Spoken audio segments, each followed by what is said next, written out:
or give me death.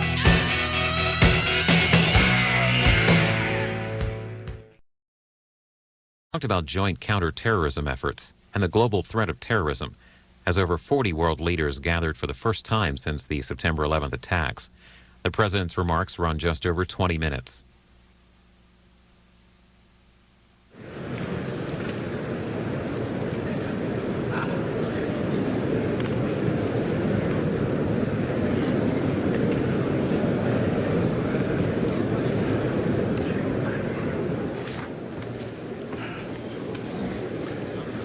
The Assembly will hear an address by His Excellency Mr. George W. Bush, President of the United States of America.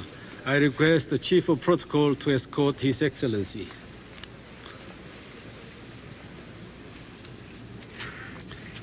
On behalf of the General Assembly, I have the honor to welcome to the United Nations His Excellency Mr. George W. Bush, President of the United States of America, and to invite him to address the Assembly.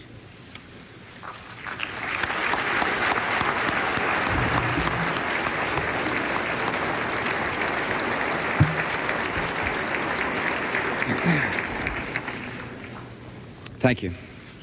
Mr. Secretary General, Mr. President, distinguished delegates, and ladies and gentlemen.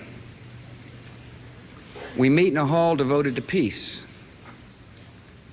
in a city scarred by violence, in a nation awakened to danger, in a world uniting for a long struggle. Every civilized nation here today is resolved to keep the most basic commitment of civilization. We will defend ourselves and our future against terror and lawless violence. The United Nations was founded in this cause. In the Second World War, we learned there is no isolation from evil. We affirm that some crimes are so terrible they offend humanity itself. And we resolved that the aggressions and ambitions of the wicked must be opposed early, decisively, and collectively before they threaten us all. That evil has returned, and that cause is renewed. A few miles from here, many thousands still lie in a tomb of rubble. Tomorrow, the Secretary General, the President of the General Assembly, and I will visit that site where the names of every nation and region that lost citizens will be read aloud. If we were to read the names of every person who died, it would take more than 3 hours. Those names include a citizen of Gambia whose wife spent their 4th wedding anniversary, September the 12th, searching in vain for her husband. Those names include a man who supported his wife in Mexico, sending home money every week. Those names include a young Pakistani who prayed toward Mecca 5 times a day and died that day trying to save others. The suffering of September the 11th was inflicted on people of many faiths and many nations. All of the victims, including Muslims, were killed with equal indifference and equal satisfaction by the terrorist leaders. The terrorists are violating the tenets of every religion, including the one they invoke. Last week, the Sheikh of Al-Azhar University, the world's oldest Islamic institution of higher learning, declared that terrorism is a disease and that Islam prohibits killing innocent civilians The terrorists call their cause holy, yet they fund it with drug dealing. They encourage murder and suicide in the name of a great faith that forbids both. They dare to ask God's blessing as they set out to kill innocent men, women, and children.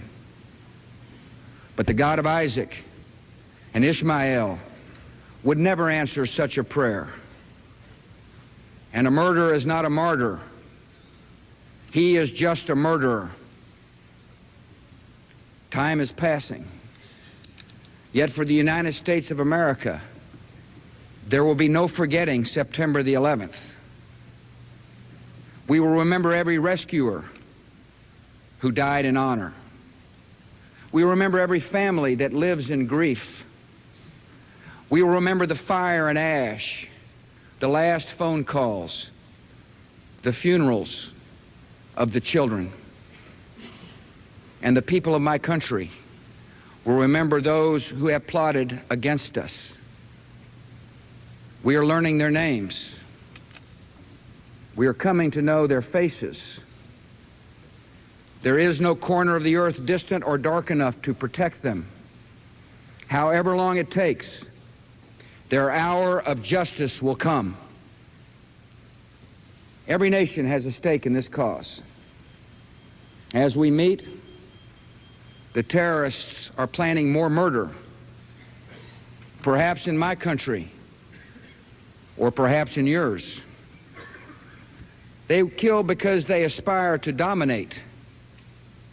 They seek to overthrow governments and destabilize entire regions. Last week, anticipating this meeting of the General Assembly, they denounced the United Nations. They called our Secretary General a criminal and condemned all Arab nations here as traitors to Islam. Few countries meet their exacting standards of brutality and oppression. Every other country is a potential target. And all the world faces the most horrifying prospect of all. These same terrorists are searching for weapons of mass destruction, the tools to turn their hatred into Holocaust. They can be expected to use chemical, biological, and nuclear weapons the moment they are capable of doing so.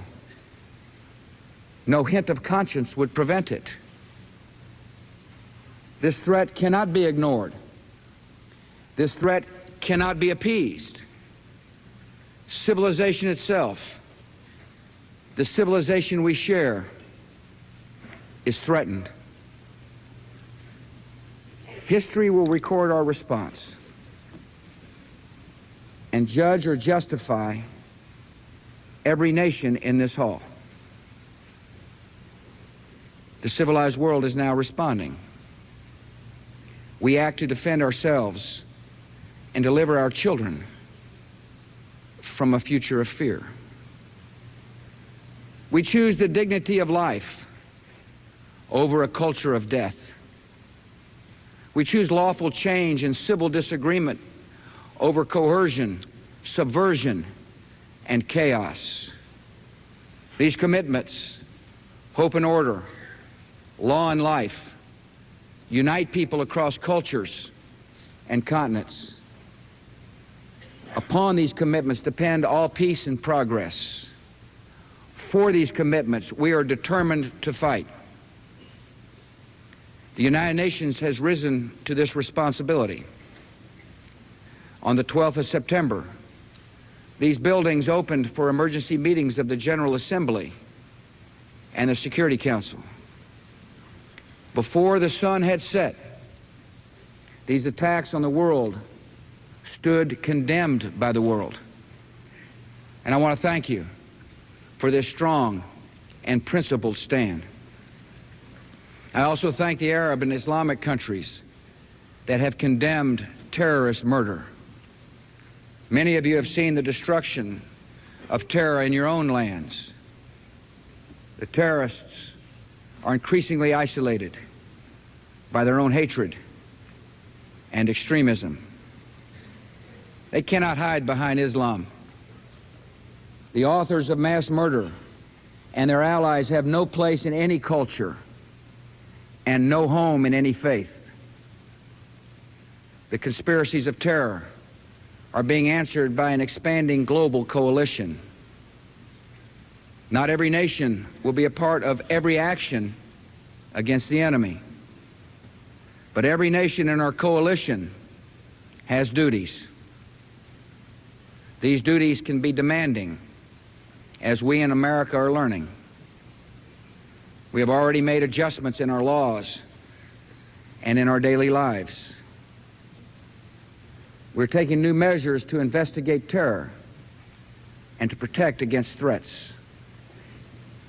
The leaders of all nations must now carefully consider their responsibilities and their future. Terrorist groups like Al-Qaeda depend upon the aid or indifference of governments.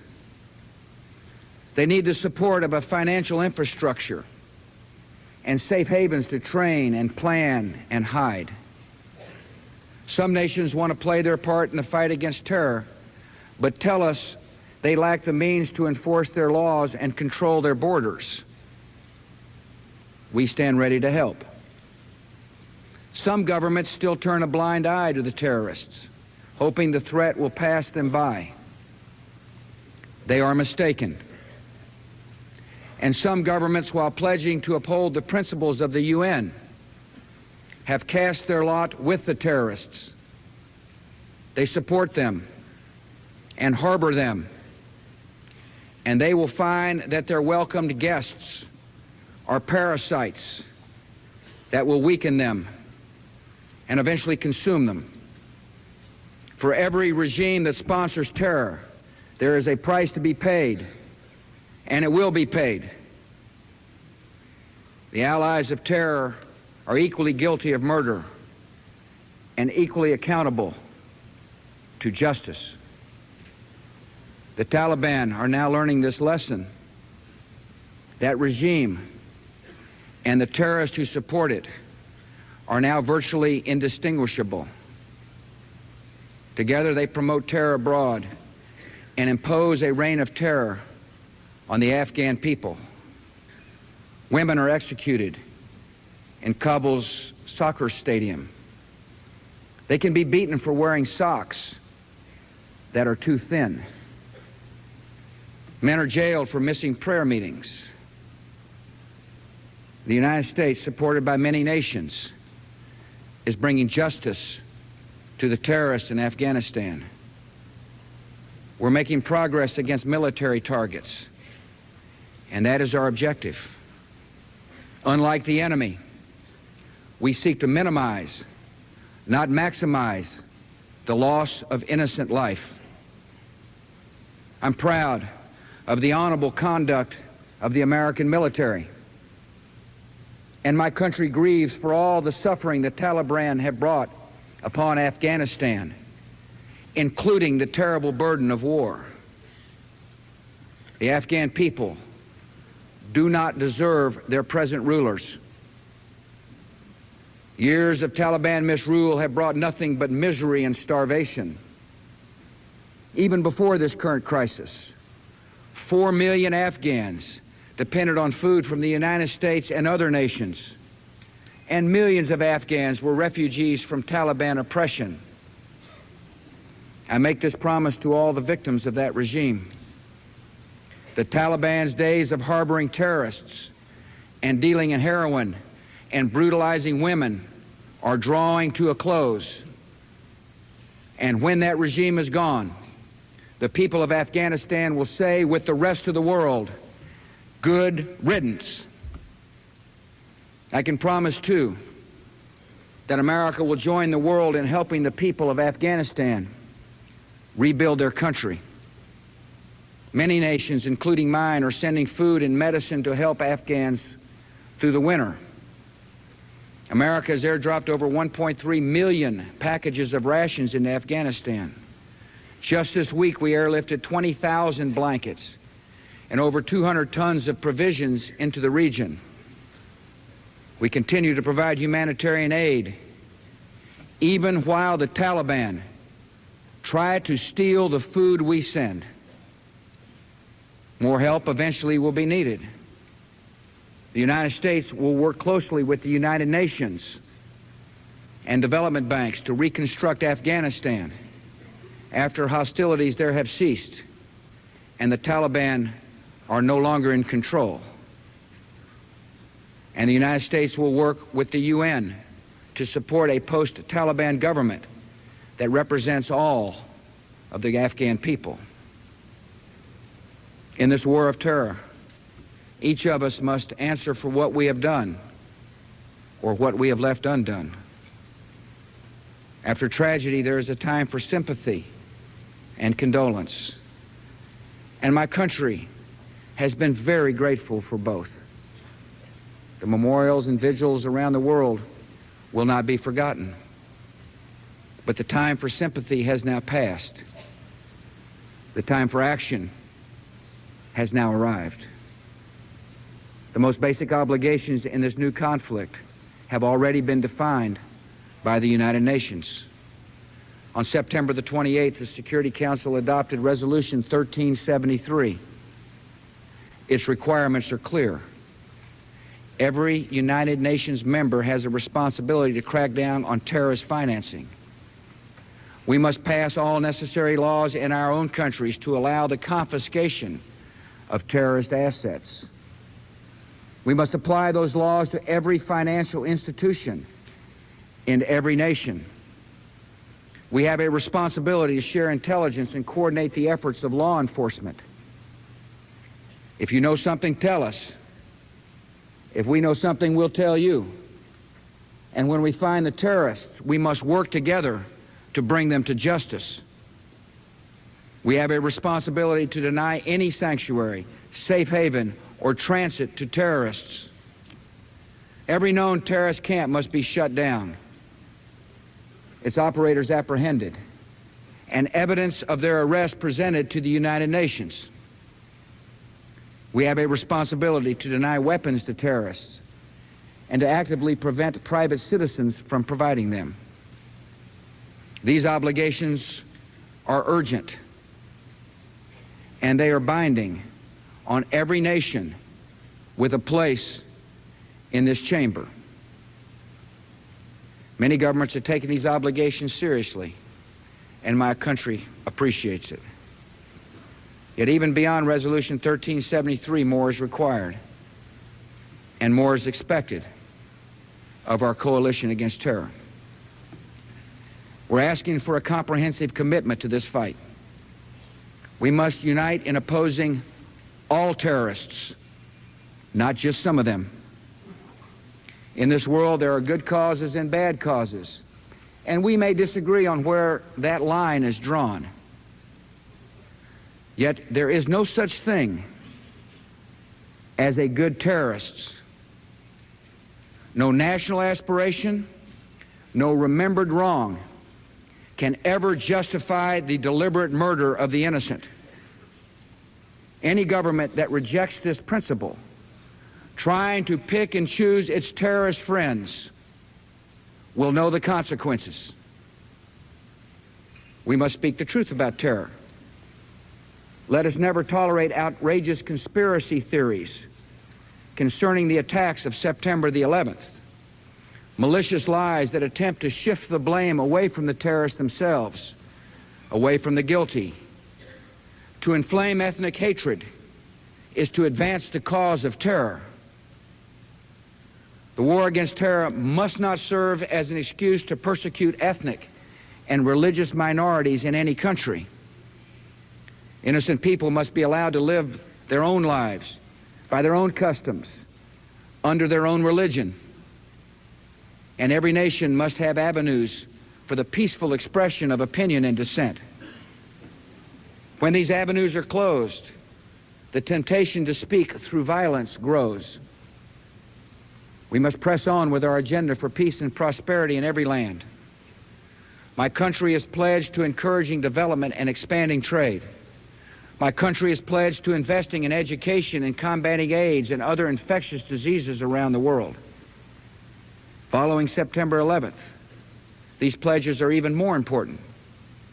In our struggle against hateful groups that exploit poverty and despair, we must offer an alternative of opportunity and hope.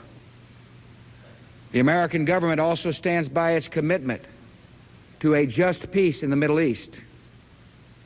We are working toward a day when two states, Israel and Palestine, live peacefully together within secure and recognized borders as called for by the Security Council resolutions. We will do all in our power to bring both parties back into negotiations. But peace will only come when all have sworn off forever incitement, violence, and terror. And finally, this struggle is a defining moment for the United Nations itself, and the world needs its principled leadership. It undermines the credibility of this great institution, for example, when the Commission on Human Rights offers seats to the world's most persistent violators of human rights. The United Nations depends above all on its moral authority, and that authority must be preserved. The steps I've described will not be easy. For all nations, they will require effort. For some nations, they will require great courage. Yet the cost of inaction is far greater. The only alternative to victory is a nightmare world where every city is a potential killing field. As I told the American people, freedom and fear are at war. We face enemies that hate not our policies, but our existence, the tolerance of openness and creative culture that defines us. But the outcome of this conflict is certain.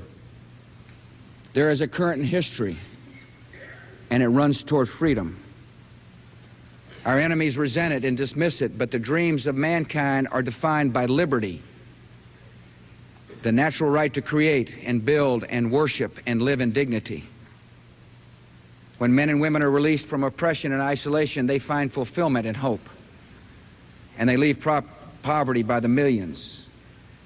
These aspirations are lifting up the peoples of Europe, Asia, Africa, and the Americas, and they can lift up all of the Islamic world.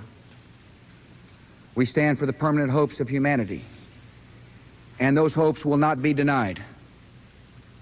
We are confident, too, that history has an author who fills time and eternity with his purpose. We know that evil is real, but good will prevail against it.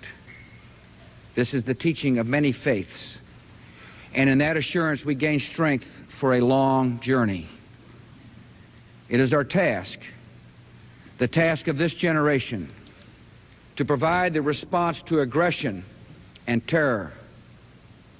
We have no other choice because there is no other peace. We did not ask for this mission, yet there is honor in history's call. We have a chance to write the story of our times, a story of courage defeating cruelty and light overcoming darkness. This calling is worthy of any life and worthy of every nation. So let us go forward, confident, determined, and unafraid. Thank you very much.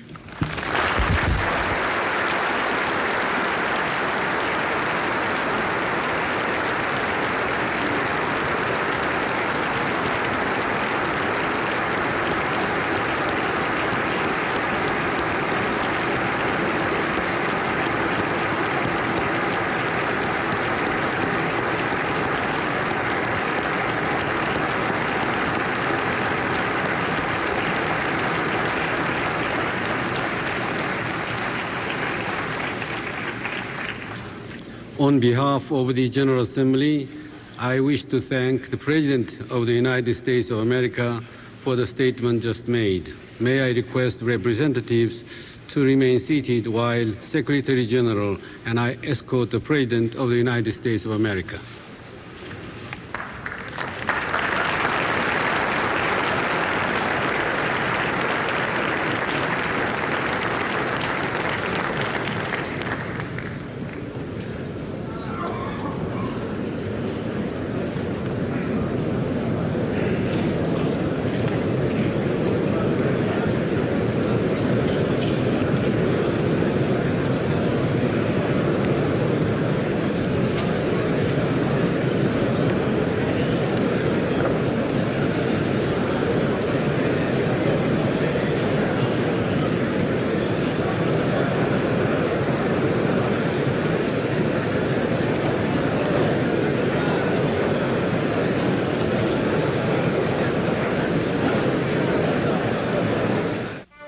Sunday, live on Book TV, Germs, Biological Weapons.